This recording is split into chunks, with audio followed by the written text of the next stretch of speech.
ઘર ખરીદતા પહેલા 5 ડોક્યુમેન્ટ અવશ્ય ચેક કરી લેજો, નહીંતર પછી એવું ના થાય કે પછતાવું પડે. સૌથી પહેલું છે ટાઇટલ ડીડ, અને આ લીગલ ડોક્યુમેન્ટ છે જે સેલરના નામ પર હોય છે અને એની અંદર તમારી પ્રોપર્ટીની લોકેશન, ડાયમેન્શન અને ઓનશિપની બધી જ હિસ્ટ્રી તમને અહીંયા મળી જવાની છે. Second, occupancy certificate. આ ડોક્યુમેન્ટ એ સુનિશ્ચિત કરશે કે તમારી પ્રોપર્ટી ઉપર કોઈ પણ પેન્ડિંગ લીગલ વિવાદ કે મોર્ગેજ કે એવું કંઈ ચાલુ તો નથી ને. ત્રીજું છે પ્રોપર્ટી ટેક્સ અને રિસિપ્ટ. આ ડોક્યુમેન્ટ દ્વારા તમને એ ખબર પડશે કે તમારી પ્રોપર્ટી ઉપર કોઈ પણ ટેક્સ જે છે એ બધા પેડ છે કે નથી, જે ચેક કરવું ખૂબ જ જરૂરી છે.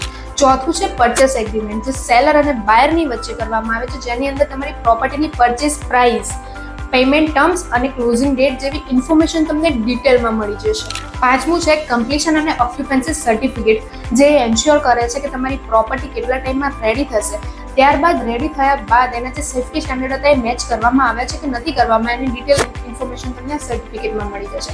તો પ્રોપર્ટી વિશે જો આવી વધુ ઇન્ફોર્મેશન મેળવવા માંગતા હોય તો આજે જ મને ફોલો કરો. Thank you so much.